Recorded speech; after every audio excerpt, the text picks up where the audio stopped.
Bueno, para que podamos hacer este programa semiprecioso, imperfecto e impuro, tierno pero duro y resistente, gracias a nuestros oyentes, necesitamos que nos ayudes. Estas mineras y mineros del sonido necesitamos productores y productoras que nos echéis una mano en carnecruda.es para sacar el mineral de la beta. Para hacer programas tan especiales como el de hoy, porque ya sabéis que en esta república independiente de la radio es verdadera devoción lo que hay por Nacho Vegas. ¿Cómo estás? Muy bien, encantado de estar aquí con vosotras. Es un placer siempre. Crudos días. Oye, ¿cómo es una vida semipreciosa, Nacho? ¿Cómo es una vida semipreciosa? Pues bueno, acabas de definirlo tú un poco. Es una vida imperfecta, es una vida blandita porque no tiene el grado de dureza que tienen las vidas preciosas. O sea, es una vida tierna, es una vida mestiza, es una vida en la que nos mezclamos los unos con las otras, las que nos necesitamos, las que nos mostramos como seres interdependientes que necesitamos cuidarnos y darnos mimos y que estamos muy alejados de esa preciosura que es una élite muy pija que no nos interesa para nada. ¿Y tu vida es semipreciosa o lo ha sido? Bueno, creo que todos, yo creo que por lo menos aspiramos, hacemos un poco, tenemos que cuidarlo a diario, ¿no? Para intentar alcanzar la semipreciosura y no llevar vidas vulgares. Pero bueno, si es una cosa que no te puedes no te puedes quedar rezagado. Tienes que cuidarlo a día. Tienes que picar piedra. Sí, hay que picar piedra, sí. Y frente a esa semipreciosura hay una grandísima fealdad que nos está rodeando, Nacho. Cada vez es más difícil sostener la semipreciosura. Sí, ¿no? Cuando estábamos grabando el disco y pensando un poco en la secuencia y un poco también en el discurso con todos los interludios y bueno, con todo eso, pues no imaginaba hasta qué punto íbamos a empezar 2026 con el mundo tan jodido, ¿no? Y como parece que estamos al borde de una tercera guerra mundial y viendo cosas que nos horrorizan cada día. Pero bueno, es algo que nos tiene, no sé, nos tiene que dar por lo menos fuerzas para luchar, porque no nos queda otra. Sí, ¿qué les dirías tú a quienes esperaban que tu significación política fuera a menos en lugar de ir a más? No sé quién esperaba eso, pero... Bueno, quizá algunos y algunas. Pero bueno... ¿Sabes? A mí me daba mucha rabia cuando empezó el auge de la extrema derecha, que claro, en el Estado español yo creo que llegó un poco más tarde porque tuvimos el cortafuegos del 15M en su momento, pero ya estaba llegando en Europa, en América Latina, y ahora es una cosa ya global. Y cuando empezó Vox a colarse en las instituciones, yo recuerdo de hablar con compañeros que militaban en partidos de izquierda supuestamente transformadora, bueno, más reformista que transformadora, pero a ellos les gustaba mucho decir la palabra transformadora. Y decir, no se puede hablar de fascismo, eso es una cosa que ocurrió en una época muy concreta del siglo XX, esto es otra cosa, no sé qué diferente, no llegamos porque entonces estamos hablando con ligereza del fascismo y no, hay que decirlo con todas las letras, ¿no? Es fascismo, además el fascismo es que se lleva muy bien, ¿no? Es como que con el capitalismo extractivista, o sea, estamos viendo pues como le interesa tanto a Donald Trump el petróleo de Irán y de Venezuela como también pues apoyar un genocidio en Palestina, o sea, se lleva muy bien y es normal por eso que cuando la disidencia política se penaliza sea cuando se sale un poco por la izquierda, ¿no? De los márgenes. Pues frente a ese capitalismo extractivista vamos a intentar hoy extraer vidas semipreciosas, que las hay y muchas en el nuevo disco de Nacho. Gracias por seguir dando el callo y el cante. Necesitamos vidas semipreciosas, bellezas impuras y piedras en bruto para hacer frente a los brutos, a los brutales, frente a los materiales pesados, frente a los aplastantes, los que quieren el oro y acapararlo todo en este tiempo de lobos. Welcome to Carne Cruda, the album. Join us for danger, excitement, innovations. Nacho Vegas es una vida semipreciosa, una piedra rugosa llena de fallas y fisuras, de las imperfecciones de la vida que duele, pero que pese a todo merece la pena ser vivida. Con sus letras en castellano y asturiano ha vuelto a hacer un disco semiprecioso, pero también oscuro y luminoso, en el que se desencanta y se reencanta, en el que canta y recita y en el que brilla en lo oscuro. Un disco como esas joyas que se hacen con las piedras semipreciosas, lleno de canciones populares, de bisutería íntima, de collares de perlas abolladas, de almas rotas y vidas duras, de ternura y de belleza, frente a la máquina extractora. Y siempre que nos sentimos en la zona sucia, con ganas de desaparecer aquí, mientras vemos como todo hace crack y los mundos inmóviles se derrumban en torno a nuestras vidas semipreciosas, recurrimos a un disco de Nacho para encontrar alivio. Sí, porque en un mundo despiadado y atroz, que exista Nacho Vegas es un alivio. Alivio se llama el primer tema que conocimos del nuevo disco, que se publica este 23 de enero y que hoy estrenamos aquí. Un disco en el que Nacho vuelve a recoger sus pedazos rotos y los nuestros para recomponerlos y recomponernos pese a las derrotas del tiempo. No se detendrá, no lo hará jamás, es como el viento. No se detendrá, no lo hará jamás, es como el viento.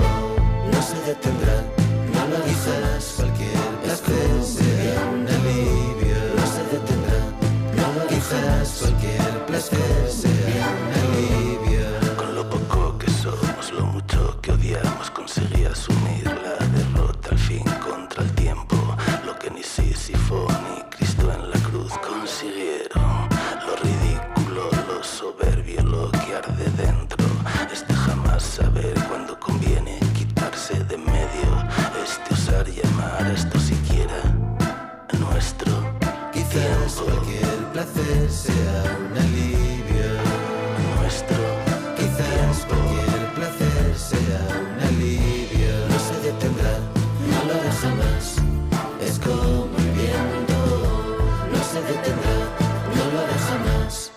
Hola, perdona que te interrumpamos. Somos Irene y Andrea, guionistas de Carne Cruda. Vamos, que preparamos los temas, Y hacemos las preguntas de las entrevistas. buscamos a las mejores invitadas. Y en general escribimos los guiones de programas como este que estás viendo. Nuestro trabajo es posible gracias a las personas que donáis a Carne Cruda. Por eso, si queréis que sigamos haciendo un podcast tan incisivo e independiente como este, entrad a carnecruda.es, pinchad en Hazte productor y dejadnos los monises. Disfruta del programa. Con lo poco que somos, lo mucho que lo intentamos. Quizás cualquier placer sea un alivio. Quizás cualquier placer sea un alivio. Cuando el cormorán vuelve a planear.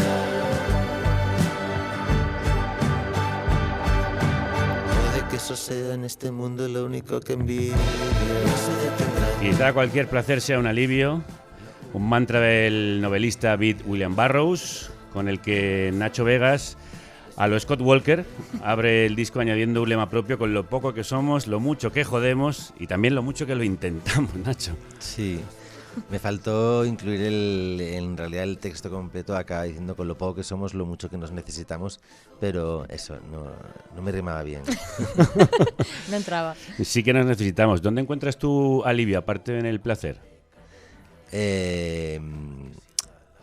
Bueno, pues creo que, no sé, a diario pues se encuentra en muchos momentos alivio. A ver, hay que decir que, claro, el confundir el placer con el alivio es muchas veces tendemos a engañarnos un poco a nosotros mismos, ¿no? A lo que creemos que es placer en realidad es simplemente aliviarnos de una vida que muchas veces nos presenta demasiado hostil, y a veces corremos el riesgo de anestesiarnos, ¿no? Y de que lo que nos quita el dolor y nos confundimos con placer, también dejamos de sufrir, pero dejamos también de emocionarnos, y creo que es importante. O sea, la canción en realidad, aunque se llame alivio, no reivindica los alivios, sino que cree que hay algo más importante por debajo de ellos, hay algo que no para, como el viento, y que creo que es lo que tenemos que buscar, y que son los auténticos, no diría placeres, pero sí pequeñas, como las llamaba Bertolt Brecht, ¿no? En uno de los últimos poemas que escribió en su vida, satisfacciones, ¿no? Que son cosas muy sencillas, como él acaba ese poema con un verso que dice, es un poema en el que va diciendo, relatando sus satisfacciones, ¿no? En los últimos años de su vida, dice cosas como ponerse zapatos cómodos, la primera luz que entra por la ventana, y el último verso es ser amable. Y me encanta, porque claro que la amabilidad es algo que, a mí una frase amable, pues por la mañana cuando vas al supermercado, por ejemplo, y te dicen una frase bonita, me da la vida eso, Sí. me alegra el día. y volar como el cormorán, que es lo único que envidias, ¿no? Sí, bueno, y ver cosas, claro, bonitas como un cormorán que estaba ahí majestuoso pues en el pedrero de la playa San Lorenzo y verlo pues ahí planear y volar y pasar a mi lado, eso fue una cosa bonita. Porque tú has buscado... Placer. Sí, un gran placer. ¿Tú has buscado alguna vez ese alivio en el placer inmediato que te anestesia? Sí. Muchas veces. Más de las que habría debido, sí. Sí. ¿Y te ha costado salir de ahí? Sí, sí, claro, porque sí, es muy cómodo, la verdad, estar ahí, por lo que te digo, ¿no? Porque es una manera de dejar de sufrir, pero lo bueno es que, por lo menos para mí, lo bueno fue, ¿no? Que cuando te das cuenta de que no te paga la pena, no merece la pena, porque también dejas de emocionarte y dejas de sentir las cosas como debes de sentirlas, pues entonces es el momento de huir, ¿no? Y cuando tienes... pues no sé, cuando tienes un tejido afectivo importante en tu vida, o cuando tienes un trabajo que te apasiona, o cuando hay pues cosas que requieren unos compromisos también, pues es fácil, yo creo, salir de ahí, ¿no? Cuando te falta algo de eso sí que es jodido, y bueno, yo veo también a gente quedar muy tocada. ¿Y la música ha sido una de esas manos que te han sacado a veces del pozo? Sí, sin duda. Para mí era una línea roja, ¿no? Lo de poder, joder, un trabajo que además que no es solo mío, sino que requiere también el trabajo de compañeros y compañeras que trabajan pues para que se publiquen discos, se hagan giras, se haga promoción. Entonces, de repente, por mi mala cabeza, pues eso, estropearlo, pues es una cosa que me impuse. Dije, esto no puede volver a ocurrir cuando ocurrió una vez. Bueno, estamos hablando del lado salvaje de la vida, por si alguien no se está enterando de qué hablamos. Pero esta conversación que estáis teniendo me está llegando a otro tipo de droga, a otro tipo de adicción que sufrimos todos ahora, ¿no? Se habla tanto de la dopamina y del capitalismo de la atención. ¿Tú cómo escapas también de esa otra adicción que tenemos socialmente, de estar en todo, de opinar de todo, de estar en todos sitios, de enterarnos de todo, compartirlo todo? ¿Tú no tienes tus redes, las llevas tú? Me encanta cómo acaba la pregunta. Como el kit de la cuestión. Sí. Pues precisamente acabé un poco cansado de esto. Mis redes, me las lleva ahí una compañera que lleva el Instagram sobre todo, pero creo que también va a Facebook ahora. No estoy muy enterado. Aunque en Instagram también publico yo algunas cosas a veces, ¿no? O me ayuda mi compañera Anne, que está aquí delante. Hola, Anne. Pero y solía llevar, la única red que llevaba yo personalmente era Twitter, pero de Twitter es que me cansé mucho. Bueno, es que se fue a la mierda. Sí, es tercolero. Sí. Entonces, no sé, a veces todavía me asomo por ahí y veo que sigue gente haciendo cosas, pero enseguida te mete el algoritmo en un hilo de mierda y te acabas ahí como 2 horas leyendo como cosas que son espeluznantes. Entonces, no sé, creo que escapé un poco a eso de estar... es verdad que este momento en el que en la cultura además que te requieren como generar contenido continuamente, tener visibilidad, pues creo que, hombre, yo, a ver, este año cumplo 25 años haciendo discos en solitario, entonces cuando ya llevas un tiempo creo que puedes permitirte por lo menos no marcar un poquitín tu ritmo. A ver, tenemos que lidiar con la contradicción de que estamos en el mercado, sacamos discos y todo eso, pero eso, sin volvernos locos. Y esto de que no paramos de jodernos a nosotros mismos y a los demás, ¿qué pasa? ¿Por qué?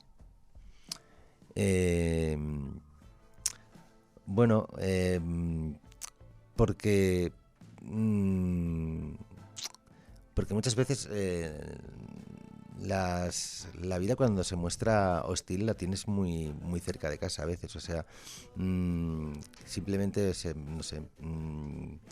En la barra de un bar se escuchan muchas cosas y no todas son bonitas, ¿no? Estaba ayer estaba, por ejemplo, otro día, antes de venir a Madrid, en Sison, en un bar en el que parábamos mucho. Lo que pasa es que cambió de dueños y lo cogieron una gente que curiosamente es pues un chico que es cubano, pero que es muy facha y tiene un discurso anti-inmigración brutal, y a toda la plantilla le hace llevar el polo con la bandera de España.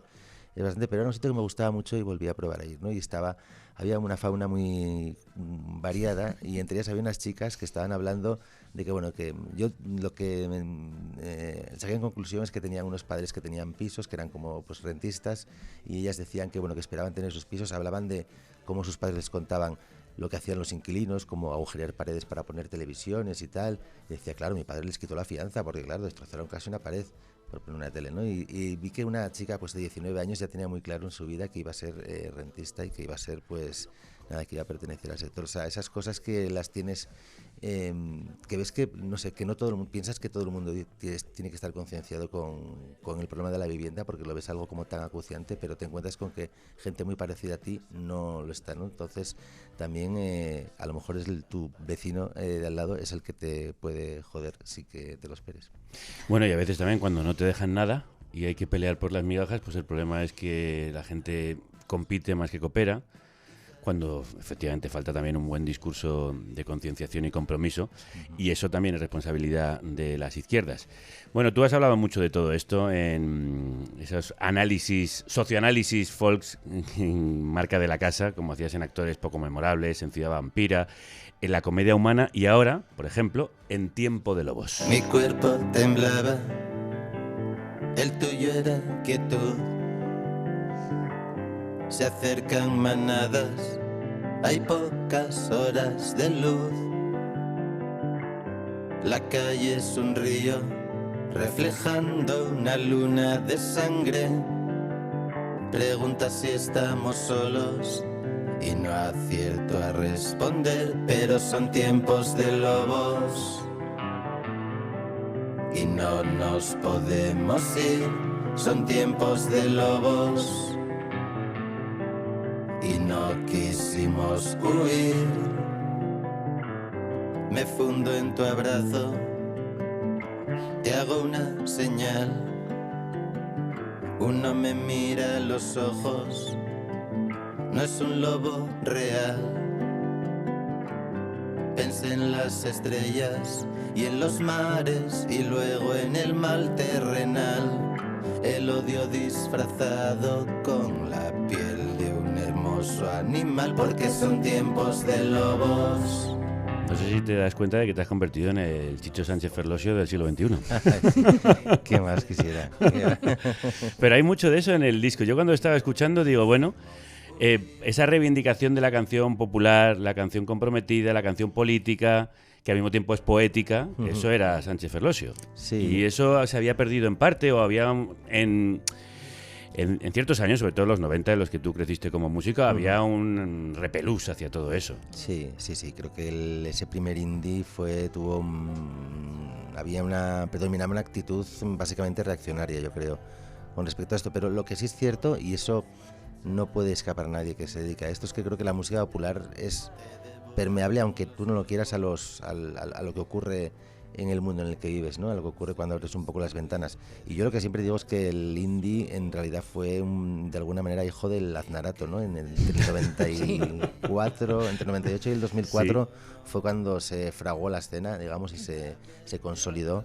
Y en esos años no hay una sola canción de la escena indie que critique al gobierno de Aznar, ¿no? Cuando veníamos, a mí el indie que me encantaba era el indie de los 80, pues británico, por ejemplo, que tenía tantas canciones anti-Thatcher o que criticaban pues a la monarquía abiertamente, o la escena de Washington con Fugazi y todos esos grupos y tal, que tenían una actitud muy militante, y gente pues que era fan de Fugazi pues rechazaba incluso hablar de política. Entonces a mí me volaba la cabeza todo eso, pero creo que por suerte, pero por eso al final en esa época creo que el individualismo que imperaba, porque ya creo que la contrarrevolución neoliberal estaba ya en marcha, ya nos estaba pues arrasando a todos, es lo que nos dice cuando escuchamos ese primer indie. Pero ahora, con lo que estamos viviendo, creo que es imposible que no se cuele pues lo que está pasando, el auge del fascismo, que no se cuele para alguien que vive en Sison algo como lo que está ocurriendo con Les 6 de la Suiza. Yo soy de los que creo que hay que dejar permear las canciones, claro. Bueno, ya que has hablado de las 6 de la Suiza, hay varios interludios, ¿no?, en el disco, en los que haces reivindicaciones muy claras de temas que te preocupan, de esa lucha antifascista que está siendo aplanada y aplastada por la represión. Pues en nuestro caso, el de los 6 de Zaragoza, demuestra cómo el Estado va a por todas y todos los que luchamos contra el odio de la extrema derecha. Aquest afany de vida que sí que tenim nosaltres i que l'Estat i el sistema no tindrà mai. Atzoko eta gaurko borrokek berresten gaituzte hainbeste maite dugun Euskal Herrian. En el disco hay 3 interludios, son de Javichu, de Ana Gabriel y de Adur, perseguidos por los casos de los 6 de Zaragoza, el Prusés y Alsasua. ¿Qué tienen en común esos casos y por qué quisiste darle esa importancia en el disco, ¿no? Que fuesen un poco el hilo conductor? Bueno, porque creo que son representativos un poco de que existe la represión dentro del Estado español, de que existen mordazas que no solo penalizan la libertad de expresión, sino también la disidencia política, como decía antes, por la izquierda siempre, curiosamente, Sí. Que existen presos y presas políticas en el Estado español. Javichu cuando grabó el mensaje estaba en la cárcel, salió unos meses después, pero hay todavía 2 de los 6 de Zaragoza que siguen cumpliendo penas de cárcel. Ana Gabriel, como sabéis, pues estuvo obligada al exilio. Adur Ramírez de Alda cumplió años de cárcel sin siquiera estar en el bar en el que ocurría la reyerta, o sea, una cosa terrible. Bueno, si uno lee la sentencia de Alsasua, Sí, es que hubo gente a la que se le acusaba de haber hecho tropezar a un guardia cuando no estaba ni siquiera al lado. Sí, no, Y por eso le caían 13 años, ¿eh? Y esto es literal, no me lo estoy inventando. Sí, Por favor, leed esa No, sentencia. es increíble, o sea, que decían que buscáis. querían brincar a una compañera de él que pudo demostrar que estaba en Madrid, pero vamos, por los pelos, porque no, también se la querían. Yo creo que ahí tienen los que están fichados y nada. Y bueno, pues esos son como pues pequeñas piedras semipreciosas que marcan el camino hasta el tema de las 6 de la Suiza, que bueno, que es lo que me golpeó como más de cerca, ¿no? A mí muchísimo. No éramos 6, éramos todas las que vinieron a darnos la mano. Éramos todas esas voces que gritaron con nosotras. Éramos todas las que saben qué significa resistir. Esta es la misma vieja historia que aunque nunca quisiéramos cantar, sigue reburdeando la memoria. Qué mejor manera de llorar que la de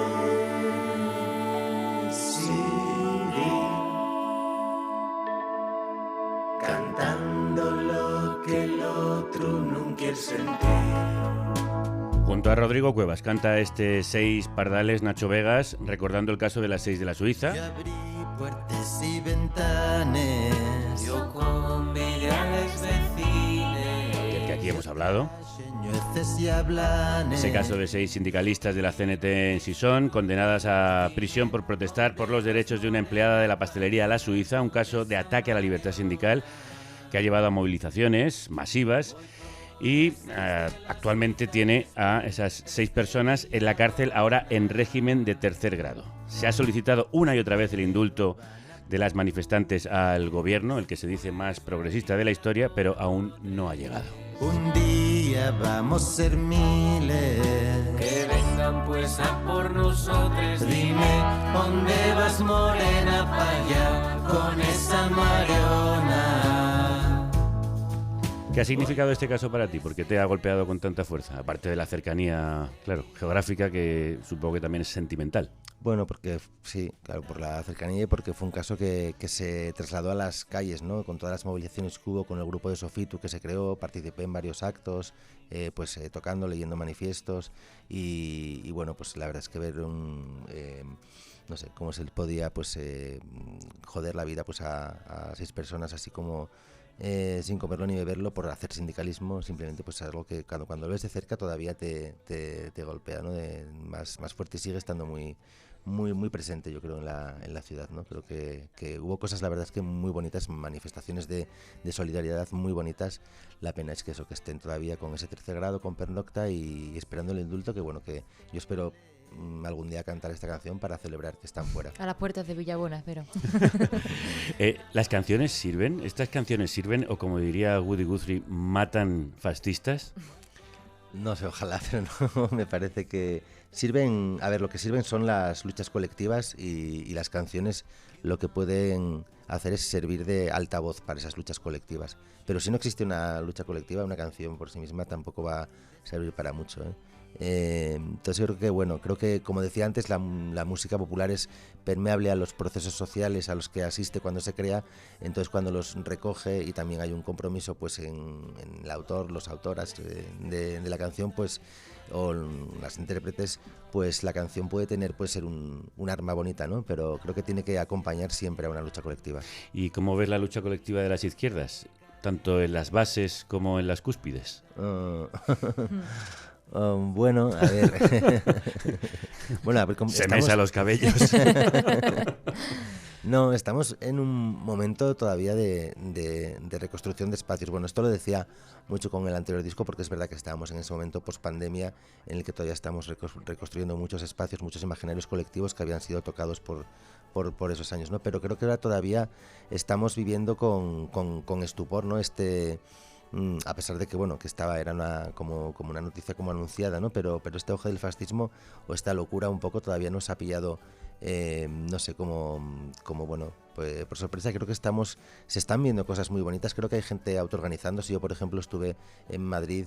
Me pilló de casualidad en Madrid el día que se paró la vuelta a España. Sí. Y me acuerdo que estaba el domingo por la mañana, porque yo tenía que irme ese domingo por la mañana como cagándome en Madrid, porque decía, el centro está lleno de guiris, no se puede andar, no sé cuánto y tal, con unas amigas de Madrid diciendo, sí, Madrid está fatal, es una mierda de ciudad, vete ya de aquí, no sé qué, no vuelvas.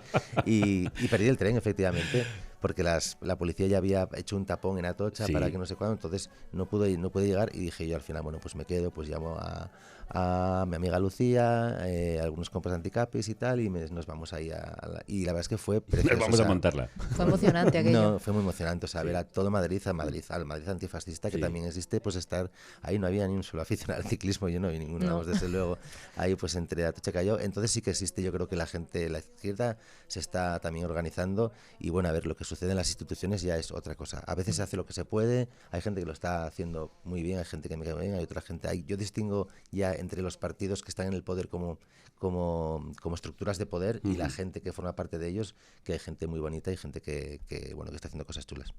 Bueno, a ti lo del antifascismo te viene de cuna.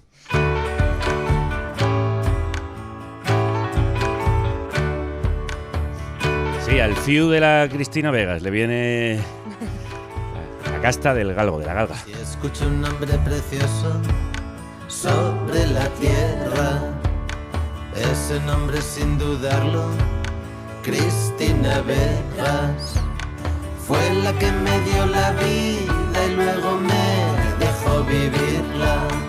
Fue la que me dio la vida y luego me dejó vivirla.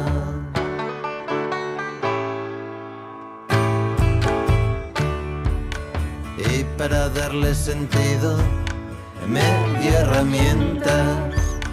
Y para darle sentido me dio herramientas. Me enseñó que sin justicia libertad no es cosa cierta. Me enseñó que sin justicia libertad no es cosa cierta.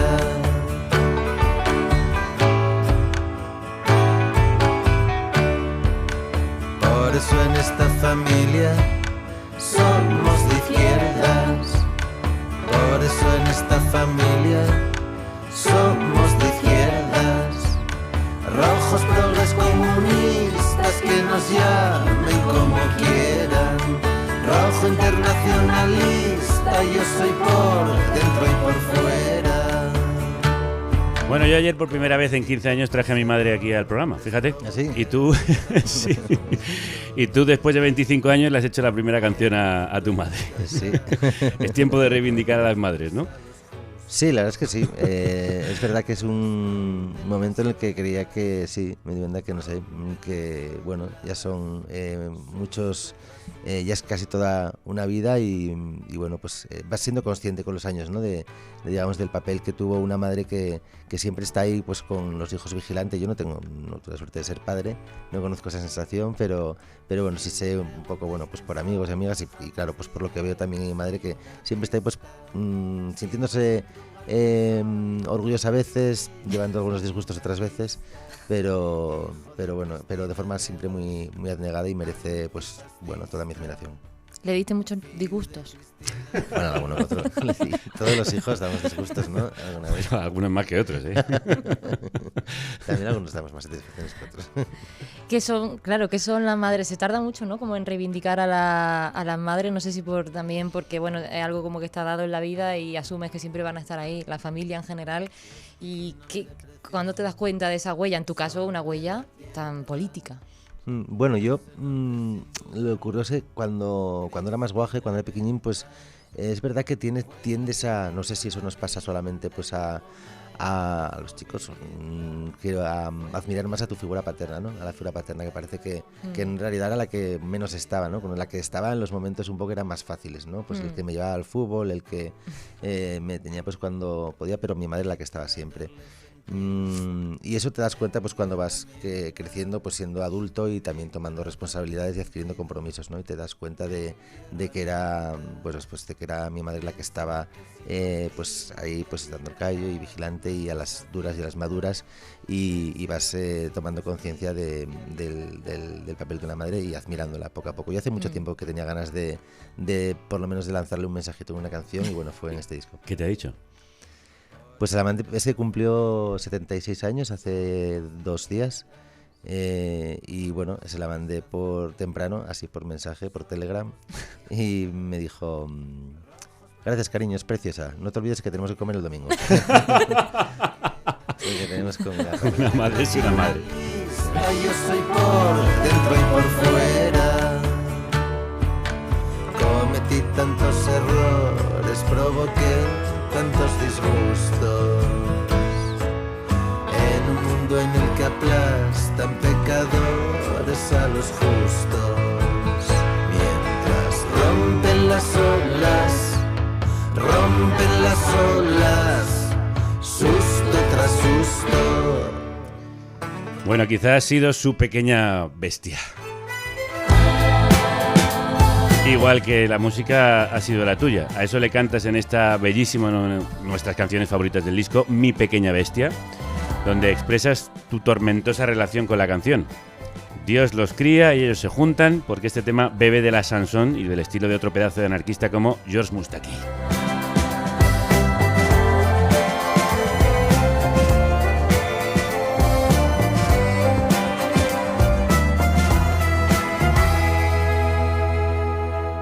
Comienzo el día silbando alguna inopinada melodía, hasta que con la magia surge la osadía, y hallo palabras que suponen 1000 molestias, con las que ir alimentando a esta bestia, que es la canción cuando el silbido torna canto, o cuando rimo desencanto con trastorno y desazón, y atardece, y nada de lo que ahora siento se parece a lo que creía sentir, a lo que quería decir, que puede resumirse en quiérote tanto que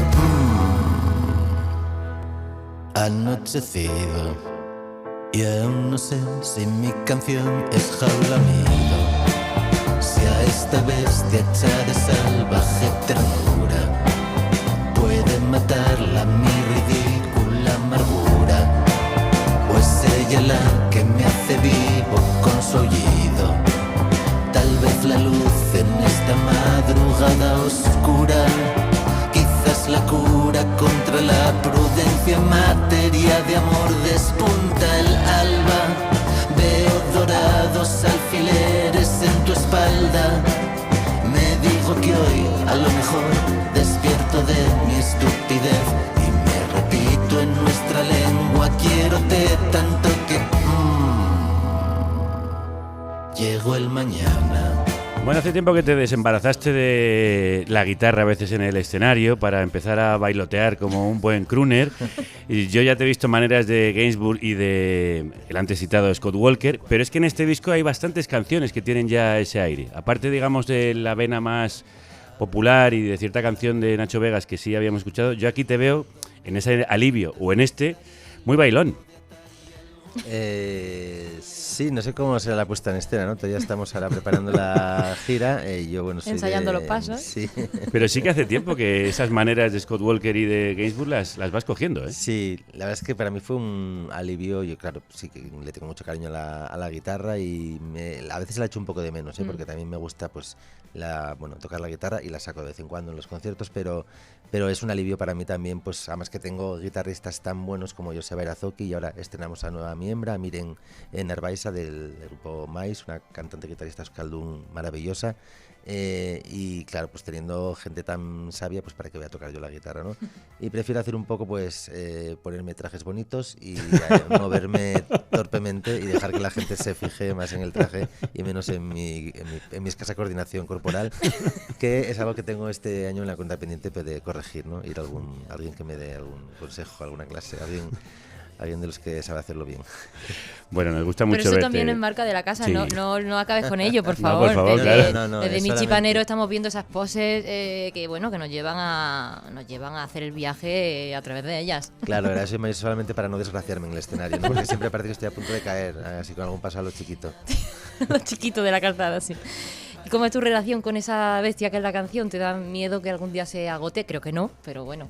Bueno, es un miedo que siempre tenemos. Yo contaba en la promoción del disco pasado que bueno, como decía antes, me tocó componer justo en época de pandemia, que claro, yo estaba totalmente bloqueado.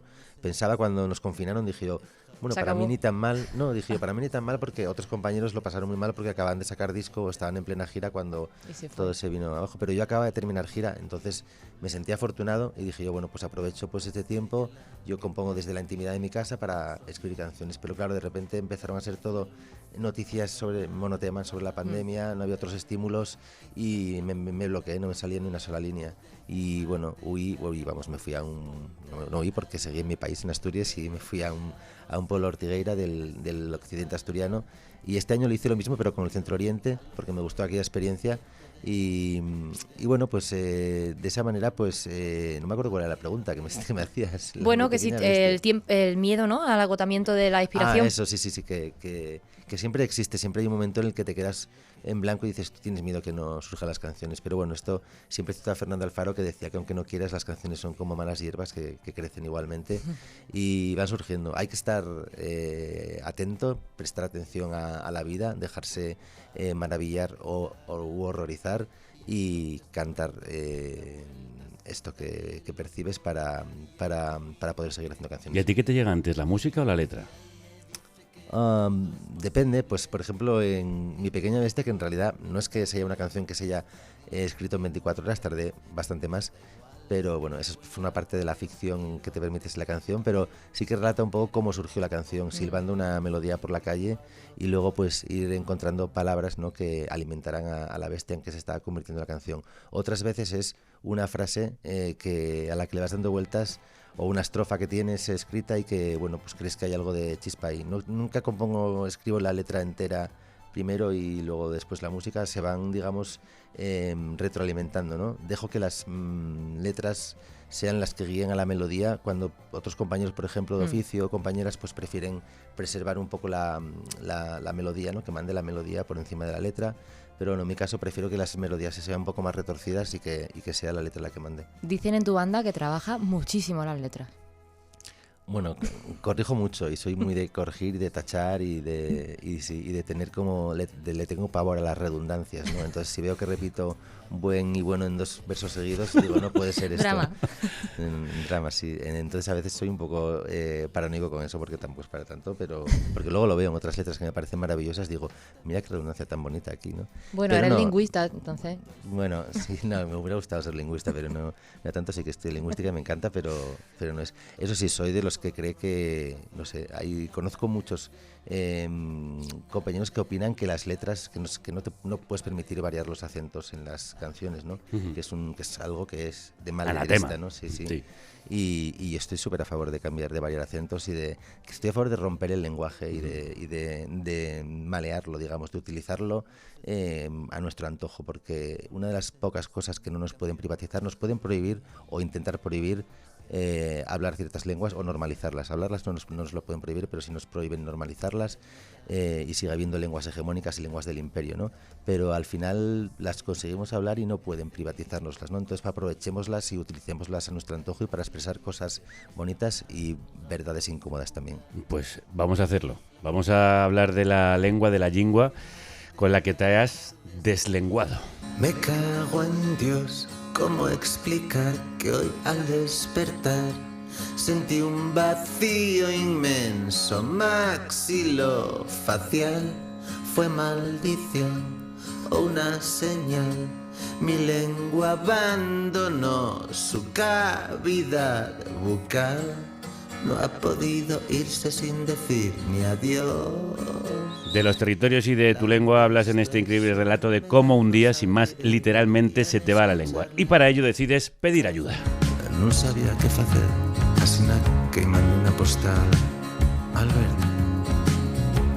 Vaya por Dios, ay con lo bien que estaba yo cuando encontré una postal en mi buzón.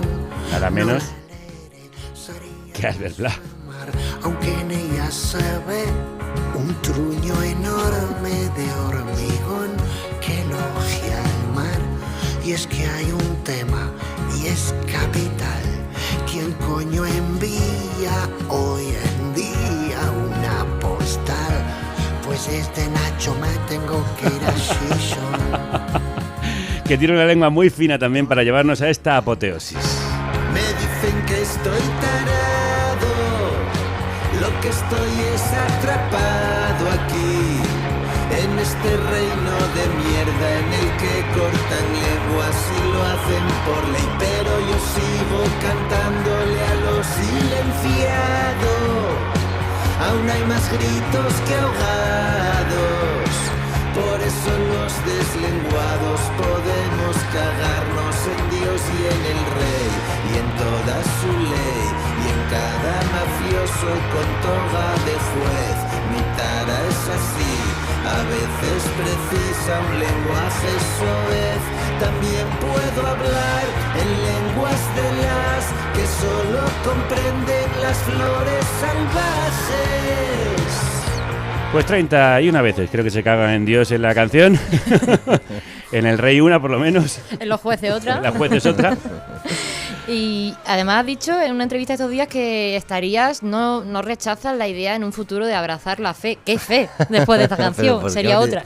¿Por qué habré dicho eso? Me está persiguiendo esa... Te está persiguiendo, yo lo sé. Después de Rosalía, tú también. Tú también, Nacho. Más que Rosalía, no, a mí fue la canción de La Oreja de Van Gogh la que me... Te pilla más cerca. Claro. Y entonces, nosotros también invocamos a Dios. Cagar en Dios es una manera de invocar a Dios también y de tenerlo presente y de creer en Él. En Asturias nos cagamos mucho en la mar. Bueno, en esta canción también, al final lo que digo es que Albert acaba cagándose en la mar, ¿no? Y es muy, muy curioso porque la gente se caga en la mar, no en el mar, ¿no? Y la mar es como lo que utilizan los pescadores para referirse como de una manera cariñosa. Yo siempre suelo utilizar la mar, ¿no? Pero la mayoría de la gente utiliza el mar y curiosamente en el cagamiento también se dice la mar, ¿no? Es como tratar con cariño algo en lo que te cagas, que es muy, muy curioso. Pero no, lo que decía es que en esa entrevista es que, bueno, a mí me interesa mucho la gente que cree. Creo que todos necesitamos creer en cosas. Yo también creo en cosas igual un poco más terrenales, pero sí que tengo fe en el ser humano, en que podemos cambiar las cosas, en que haciendo las cosas pues bien y en común, que se puede hacer de este un mundo más bonito y más justo, y eso también pues me ayuda también a avanzar en la vida. A otra gente pues le ayuda el fútbol, a otra gente pues la fe y yo tengo algunas amistades que son muy creyentes y me interesa mucho hablar siempre con ellos y bueno, pues compartir un poco pues opiniones y posturas al respecto, y entonces es algo que veo con mucho respeto. Y no sé, hace años leí un libro, no me acuerdo del escritor, era un intelectual así como del principios de la segunda mitad del siglo XX, Jesús, no me acuerdo el apellido, pero que hablaba de que tenía una vida como muy, muy, muy azarosa, y a partir de los 50 y pico pues eso, abrazó la fe, ¿no? Pero de una manera como también muy particular, muy suya, ¿no? Muy anticlerical, él rechazaba la Iglesia de pleno, pero bueno, sí que creyó en Dios y fue importante para él, ¿no? Y no hay que olvidar que también que la izquierda, pues que la teología de la liberación, también creando el concepto del capitalismo como el pecado estructural, pues ayudó a tantas luchas emancipatorias, ¿no? En Latinoamérica. Y hay quien reivindica esa especie de cristianismo sin religión, es decir, de ética cristiana, sin toda la parafernalia, el aparato de la religión católica u otras religiones. Sí. Bueno, lo que dice Santi Albarrico también, que decía que uno de los pocos lugares donde estamos alejados de cualquier de las lógicas de consumo que nos invaden a diario es en una iglesia, por ejemplo, si entramos en una iglesia. Que es cierto, hay otro tipo de lógicas igual que en las que nos están pues martillando, ¿no? Ahí en una iglesia, pero bueno, es en una iglesia cuando no estás en misa es verdad que puedes. Sí. Si quieres no estar recibiendo mensajes publicitarios constantemente, pues puedes refugiarte ahí. Está claro que es un momento, quizá por el exceso de materialismo, en el que necesitamos también espiritualidad y al mismo tiempo reivindicar la cultura propia, como haces tú en esta canción, de manera muy deslenguada. ¿Por qué quisiste escribir esta canción? ¿Y qué podemos aprender de todo ese espíritu de lucha que creo que hay en pues en la cultura asturiana? Y especialmente en la lucha por la lengua, ¿no? Y el mantenimiento de ciertas raíces. Bueno, a ver, ¿qué podemos esperar? Pues yo creo que todavía muchos años de lucha, ¿no? Tuvimos muy cerca en el 2022, estuvimos a punto de llevar a cabo la reforma estatutaria. Parecía que el PSOE nos vendió siempre. El PSOE siempre nos vendió. Pasa lo mismo que... Da igual cuando leas esto. Sí, es que siempre pasa que acabamos creyendo en ellos. Es que además lo mejor es dejar la frase ahí. El PSOE nos vendió. Bueno. Yo creo, pero... Me refiero el doble sentido que tiene, no sí, completarla con el complemento directo. Pero que no sé por qué como que acabamos confiando como en ellos. Yo creí que de verdad que era la primera vez que la FSA de Barbón, que apoyaba la oficialidad, que se hizo un proceso de reforma estatutaria, pero era mentira, no le interesaba a nadie, no le interesaba al PSOE, no le interesaba a Izquierda Unida, no les interesa perder ese espacio de la izquierda, solo le interesó en ese momento a Podemos. En ese momento pues se fueron la diputada de Podemos, Sofía Castañón, es la única que hizo algo por la coordinadora en ese momento de Podemos Asturias, la única que hizo algo por tirar adelante seguir con la hoja de ruta con una mesa de negociación, pero no fue... Bueno, no sé, fue un error aquello, porque estamos todos tan emocionados.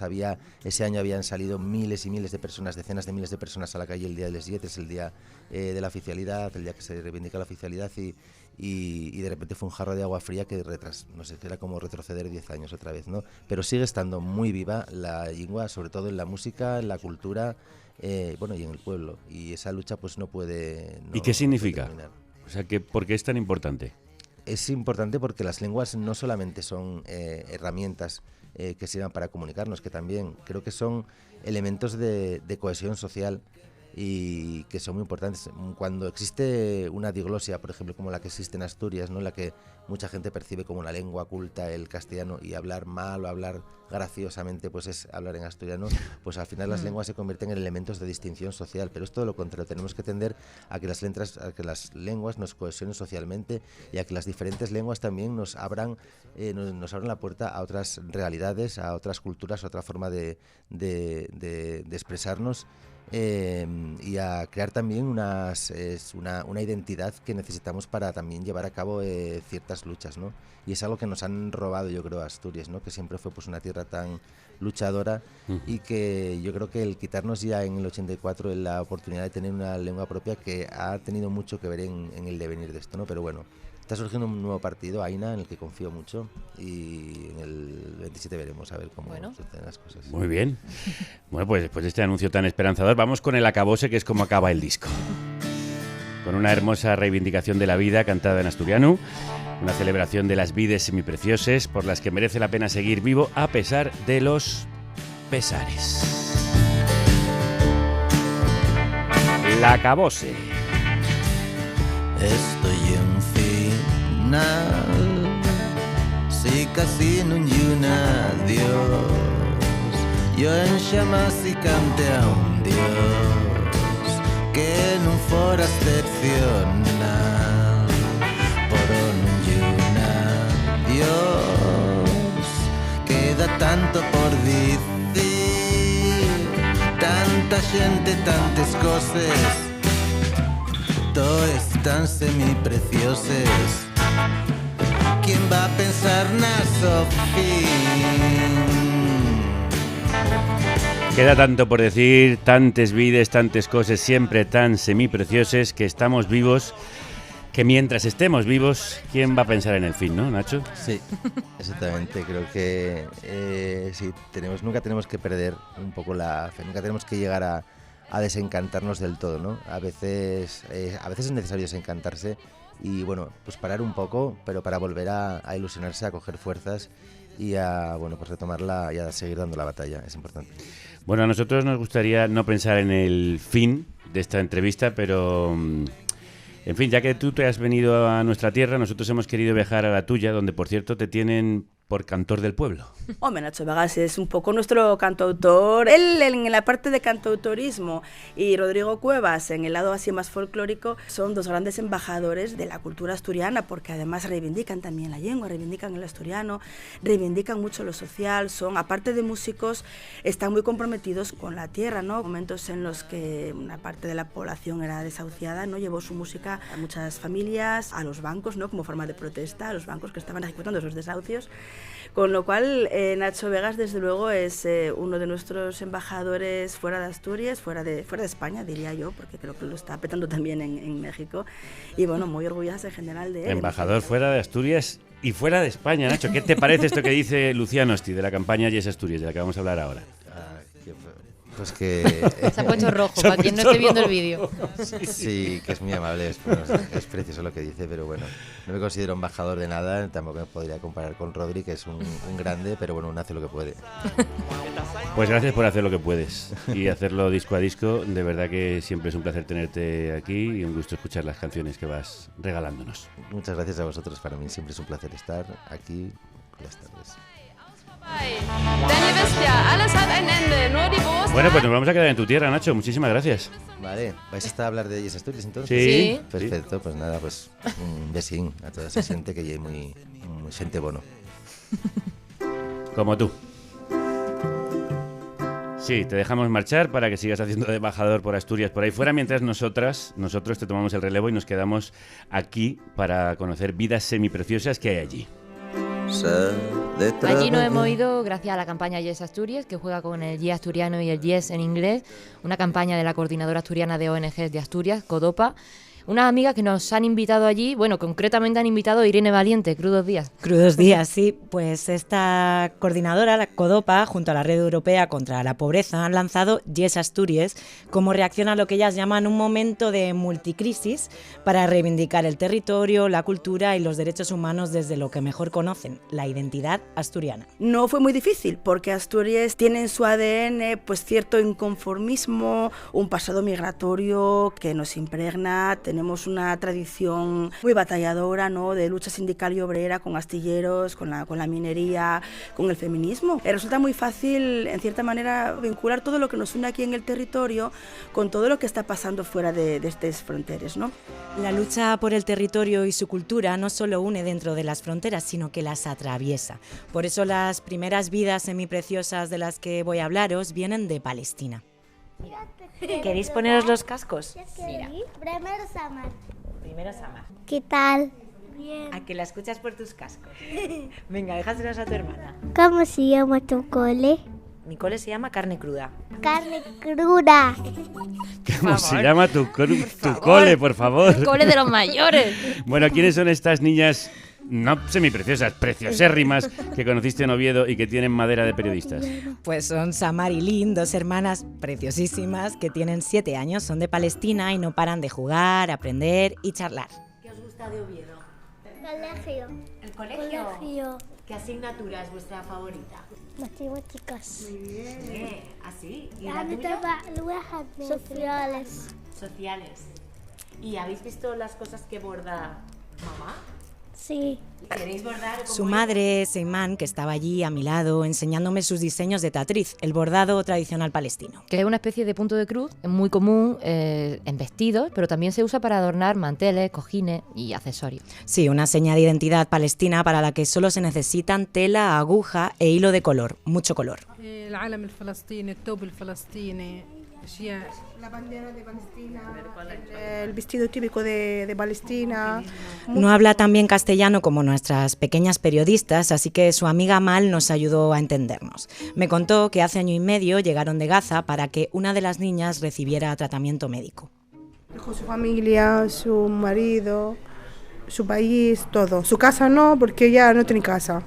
Ya, sí. ¿Qué sabes de ellos? Ahora están bien, pero lo tienen muy difícil todo. Están en una campaña, ahora con el frío, con la lluvia, está todo. Están bien, pero no bien del todo. No bien del todo, porque el genocidio de los palestinos, lo sabemos, sigue en marcha, pese a que hace una semana comenzó la segunda fase de ese alto el fuego, que es una supuesta tregua que Israel ha violado al menos 1.250 veces. Y mientras su familia resiste en Gaza, Ayman resiste al desarraigo a través de su propia cultura, porque en Oviedo conoció a la asociación Asturias con Palestina, y así surgió Tatriz de la Libertad. En los campos de refugiados en Palestina, muchas mujeres, es la forma de supervivencia, tejer los bordados y sacar un dinero para mantener la familia esperando una solución digna para lo que es el desplazamiento y la diáspora, y dices, bueno, vamos a intentar reproducirlo en un proyecto pequeño, pero en el que ellas puedan tener también, pues aparte de la ayuda que les pueda dar la ONG, que bueno, pues que a veces... Detrás están Dani Shafika, a quien escucháis. Su padre es hijo de la Nakba. Nació en el 48, perdió a buena parte de su familia en Palestina y formó la suya en España. Así que ella también sabe algo de resistencia palestina en la diáspora. Entonces fue una forma en la que yo, como también palestina, estaba intentando sobrevivir un poquitín al trauma diario de ver lo que estaba sucediendo en Gaza y que el mundo estaba totalmente permitiéndolo y bueno, y sigue permitiéndolo. Entonces cuando yo las conocí pensé que a ellas les podía conectar con Palestina y además también llevarles un poco a esa evasión que todas las artes manuales te pueden ayudar a ello. El Tatriz de la Libertad no se entendería sin todos los hilos que lo conforman. Las refugiadas bordan, luego Shafika envía las telas a Madrid y allí su madre las convierte en llaveros, marcapáginas, carteras y pendientes. Todo lo que ganan vendiéndolos va para estas mujeres. Es el arte de la resistencia, el Tatriz, porque también habla de nuestra historia y de preservar un arte milenario y evitar el borrado, porque es una de las cosas que también está intentando el sionismo borrar. El arte de la resistencia. No sé si ella lo ve así también. Esta es su abuela y la gente mayor la hacía y ahora todo el mundo ya aprende y vuelve a hacerlo todos. ¿De qué forma te conecta con tu Palestina hacerlo aquí? بحس إن في مكان معين في فلسطين. Ella siente que está en otro sitio en Palestina, no está aquí, ya se lo lleva a otro sitio. Y es curioso porque aunque a Ayman le enseñaron Tatriz en el colegio, ahora es cuando ha aprendido a hacerlo bien. Y no son las mujeres refugiadas las únicas que aprenden, también hay talleres de Tatriz para mujeres asturianas en los que conectan la cultura asturiana y la palestina a través de la vida de estas mujeres, para que nadie olvide lo que está pasando en Palestina. ¿Qué puedo hacer yo por unas mujeres a las que ya te digo considero familia, que sus niñas estén bien, que ellas estén bien y espero que puedan regresar a Palestina, que yo creo que es donde tendrían que tener una solución real y tener la vida que tenían y mucho mejor? ¿Qué tal te entiendes con Shafika? Di la verdad. El chivato. Con el chivato. Dice que ella va a hacer que enseñe a Shafika el árabe y a Shafika el español. Inshallah. Inshallah. Bueno, hemos traído aquí una cufilla para que veáis cómo son esos bordados que hacen las palestinas. Oye, creo que no ha sido solo Asturias a bordar y a jugar. No, también ha habido tiempo para comer, pero no cualquier cosa. Para esta prueba vamos a utilizar, en lugar del sirope, miel, y estamos mezclando el aceite de oliva con la miel y las calentamos. En su ñeru, su nido, conocí a Elena Fernández y Ana Marcos, dos orientadoras laborales que en 2020 se transformaron en reposteras y crearon Panduru. Allí se transforma otra cosa, el excedente de una panadería artesana, su pan duro, y en este caso en galletas, bizcochos y tabletas de chocolate. Bueno, aquí en Asturias lo de pan duro no tiene sentido, porque aquí en Asturias tendría que ser pan blando, porque con esta humedad, pero las propiedades están ahí, el alimento está ahí. Entonces pensamos, si las mujeres de generaciones anteriores toda la vida aprovecharon el pan para dar de comer a sus familias, no se tiraba nada. ¿Por qué no aprovechamos ese pan y lo metemos otra vez en la cadena alimentaria? Qué buena idea. Sí, las pillé en ese pequeñito obrador de Gijón en su momento I+D, como ellas lo llaman, inventando una receta de granola con pan o panola. A ver, tiene sentido. El pan es uno de los alimentos que más consumimos y que tradicionalmente más hemos tirado en España. Pero también es uno de los que más hemos intentado aprovechar. Se usa para picatostes, para torrijas, para borrachines y ahora para harina. Fundamentalmente lo que aporta es sabor y aporta crujiente, y lo que nos permite, yo creo, es que en forma de harina igual haces una galleta, que haces un bizcocho, que haces una tartaleta. Elena siempre lo cuenta, ¿no? Que nosotras hacemos las recetas al revés. Recetas que no solo apelan a nuestro apetito, también a la memoria, a la infancia y a la historia familiar. La gente si ve que es galletas, las puede probar, les puede gustar, no. Pero cuando le cuentas la historia, todo el mundo vincula emocionalmente. Meca, mi madre, faciales, la tortilla dulce de pan, meca, mi abuelito. Y todo el mundo empieza así con un meca. Les sorprende porque, bueno, las recetas que ellos conocen son otras y les anima a probar y sobre todo pues les vincula emocionalmente. Al final nosotros lo que hicimos fue algo que llamamos retroinnovación. Nos hemos ido al pasado para inspirarnos y lo hemos traído al futuro para dar respuesta a una necesidad muy distinta. Antes no había suficiente alimento. Y aunque la cosa vaya más de harina que de bordado, aquí como en Tatriz también se tejen redes. Los huevos y las castañas son ecológicos y de proximidad de sus vecinas. Además de hacer repostería, están todo el día de sarao en sarao. Organizan, por ejemplo, pausas café en las que reivindican el trabajo invisibilizado de nuestras abuelas y nuestras madres a través de sus recuerdos, también los materiales. Mira, puedes ver aquí desde vajilla arcopal hasta los platos de la abuelita, de Ana, de Merce, de mi mamá y de mi abuela. Aquí tienes flores, tienes de los años 60, 70, 80, 90. Lo que hacemos y esa cala de la vitrina, que estas mujeres guardaban con tanto ciño en sus vitrinas, que sacaban nada más que la que hacía para los domingos, para las celebraciones, nosotros llevábamos de paseo. Entonces tenemos más o menos 200 juegos de café. Claro, estos con estas otras igual no pegan nada, pero si las mezclas y de repente los platos de unos los combinas con otros y al final acaba siendo una fantasía. O sea, son amigas que han ido dejando de sus... Sí. Vamos, que esta es igual que la que tiene mi madre. Claro, es que hay hermanas mayores y hermanas menores, hay oro. Es que al final hay una cosa que tenemos clara, que lo que podamos hacer que sea guapo. Como lema en la vida, lo que podamos hacer que sea Total. guapo y que sea juntas, como lo que hacen las últimas mujeres que va a presentarnos. Sí, terminamos este viaje en la parroquia de Piarnu, cerca de un río y rodeadas de praus, hórreos y leyendas.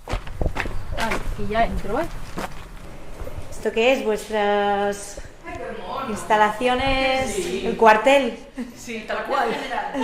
Allí, de mayo a diciembre, viven unas misteriosas mujeres. Nadie sabe bien cuántas son ni qué edad tienen, pero sí que aparecieron en 2018 gracias a la Asociación de Vecinos de Piarnu. Vecinas como Mónica, Raquel o María del Mar.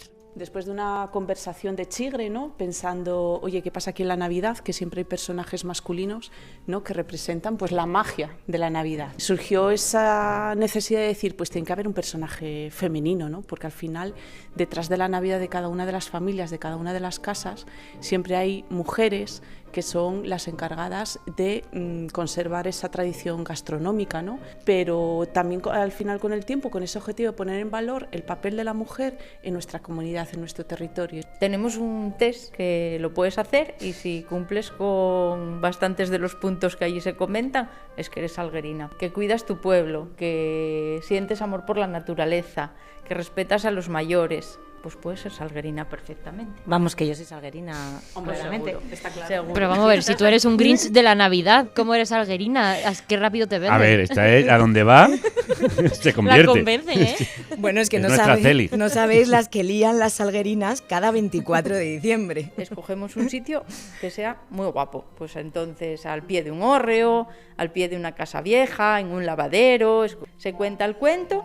Y a partir de ahí todos los visitantes avanzan caminando hacia el lugar donde van a llegar las salguerinas. Es decir, cada año las salguerinas convocan a los vecinos en un sitio distinto y van juntos con sus farolillos hasta allí. Tened en cuenta que en Piarnu viven 800 personas, pero están dispersas entre unas 15 poblaciones y cada año le toca a una ser protagonista. Somos una parroquia, pero a lo mejor son un pueblo de 2 casas, otro pueblo de 5, o sea, son núcleos muy pequeños, muy pequeños. Antiguamente las labores del campo, eso te obligaban a una relación, pero hoy en día es verdad que con los coches y bueno, por el tipo de vida que llevamos, si no se busca alguna actividad que nos haga conectar unos con otros, es mucho más difícil. Entonces, bueno, la asociación... Por cierto, que el 80% de las vecinas forman parte de la asociación, por eso tienen la agenda cultural más completa de Asturias. Hay talleres de crochet, grupo de teatro, club de fútbol, una escuela viva, aunque el evento del año son ellas, que ese 24 de diciembre no llegan con las manos vacías. Son, bueno, detallinos. Por una parte están las salguerinas que el día 24 de diciembre dan unos detalles a los nenos, ¿vale? Por ejemplo, el año pasado eran unas cariocas hechas a crochet, muy bonitas. Y luego está el regalín que se da a la gente mayor del pueblo, que ¿quién se lo lleva? Esos nenos que el día 24 de diciembre van a ver a las salguerinas y las salguerinas les dicen, toma esta bolsina, y bueno, les llevan el regalín y aprovechan, están ahí un rato, a lo mejor les invitan a un chocolate. Con todo lo que vendían las salguerinas, los Reyes Magos deben estar un poco mosqueados, ¿no? No sé si tienen mucho éxito por aquí o... No. Tenemos buena armonía con todos los personajes masculinos. No queremos nunca entrar en confrontación con nadie. No practican la competencia desleal. Pero, por lo que cuentan ellas, además de regalos, hacen algo mucho más valioso que tejer redes entre generaciones y cuidar a los mayores en una zona rural. Sí, de hecho, este año propusieron a los niños un reto, entrevistar a alguna persona de 80 años de Piarnu. Y con esa idea de crear esa memoria colectiva entre pequeños y mayores, en 2024 las salguerinas se vinieron arriba y empezaron a reclutar a iniciadoras y veladoras, adolescentes y niñas del pueblo que llevan también sus propios trajes, unos trajes preciosos con flores, cascabeles y colores, y que están todos diseñados por Constantino Menéndez. Bueno, el diseñador de los trajes de Rodrigo Cuevas. Poca broma. Ni más ni menos. Pero los de las salguerinas, las veladoras y las aniciadoras los hacen las vecinas del pueblo. Y por cierto, que estas últimas también llevan unas máscaras que después se quitan para hacer su show como buenas teloneras de las salguerinas. Por ejemplo, aquí tenéis este tambor grandón, lo decoró Silvia, una vecina de aquí del pueblo, y tiene unas flores muy guapas todo alrededor, sobre el fondo rojo. Y después ellas también llevan estos palos con estos especie de sonajeros, y según van caminando pues van también tocando a la vez que la percusión. Tienen una especie de ritual, invitan a la gente a danzar, el cantar que tenemos de las salguerinas, y son ellas las que animan a la danza, las que prenden la hoguera. ¿Cómo es el canto de las salguerinas? Yo creo que Mónica es Yo la creo que todas, ¿no? Sí. Col farol y estipollín, venimos a compartir. Col farol y ¿Cómo es? Venimos a compartir. Se ha vuelto salguerina del todo.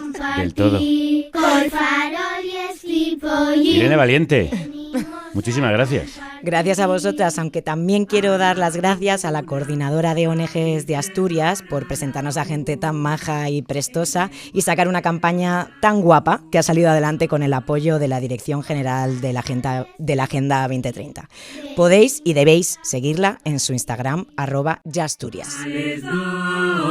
Miel con limón a les dos, es muy bueno para todos. Yo también me voy a hacer salguerina. Sí. ¿Admiten salguerinos? Tendrás que pelearlo. Bueno, no solo nos vamos a Asturias. No, la semana que viene nos vamos a Navarra porque el próximo jueves haremos un programa especial desde Lodosa para hablar de las plantas de biogás que proliferan por todo el país. Apuntad desde el 29 de enero en la Casa de Cultura de Lodosa a las 7 de la tarde. Hablaremos con vecinas, con expertas y tendremos actuación en directo de exnovios. Y la entrada es libre hasta completar aforo. Mañana tenemos derroteros, no os lo perdáis porque hablamos de sexo y poder. Wow. Venimos a compartir. Hasta entonces. Salud y República. Y que la radio os acompañe.